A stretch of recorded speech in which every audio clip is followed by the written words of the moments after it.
Aujourd'hui, il y a 81 ans, dans la nuit du 8 au 9 mars 1945, des soldats allemands des îles anglo-normandes encore occupés lancèrent un raid sur le port de Granville dans la Manche.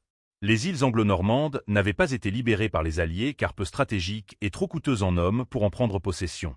Et en décembre 1944, les Américains qui avaient installé un camp de prisonniers à Granville ont eu une évasion.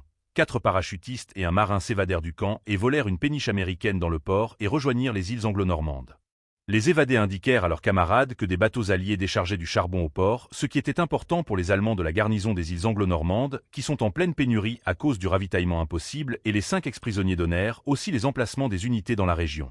Grâce à ces renseignements, le commandant des îles anglo-normandes, l'amiral Friedrich Hufmeyer, planifia un raid sur le port de Granville pour augmenter le moral de ses hommes et surtout de s'emparer de ressources utiles. Le raid est d'abord prévu dans la nuit du 6 au 7 février, mais les mauvaises conditions météorologiques le poussent à être annulé et qu'un des navires allemands avait été détecté par le chasseur de sous-marins de l'US Navy, USSPC 552.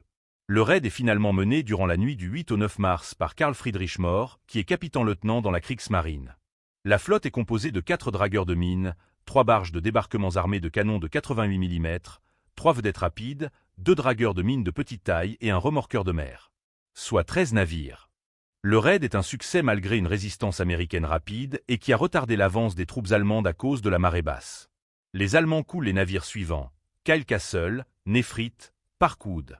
Ils s'emparent du charbonnier SS Escoud avec 112 tonnes de charbon. Ils endommagent les écluses et incendient le port. Les Allemands libèrent 55 ou 67 prisonniers et font 30 prisonniers dont les 9 plus hauts gradés du port, 14 membres d'équipage survivants du chasseur de sous-marins USSPC 564 qui s'est échoué en fuyant les Allemands et dont une partie de son équipage est tuée ou blessée. Un total de 22 Américains et Britanniques furent tués dont un officier de la Royal Navy, 14 sous-mariniers tués au combat avec 5 Britanniques et 2 marines américains tués dans un hôtel. Les Allemands ont perdu un navire qui s'est échoué à cause de la marée basse. Et ils ont eu 6 morts et 30 blessés, mais ils reviennent dans les îles anglo-normandes avec leurs charbonniers capturés. Mohr sera décoré le 13 mars 1945 de la Croix de Fer pour avoir mené ses hommes à bien lors du raid et le lieutenant Karl Otto, commandant l'artillerie, fut décoré à son tour le 21 mars. Par la suite, les 5 informateurs ont été tués par un chasseur de nuit lors de leur retour en Allemagne et un autre raid fut prévu pour le 7 mai 1945, mais l'amiral Karl Dönitz ordonna son annulation. Et les îles anglo-normandes furent libérées.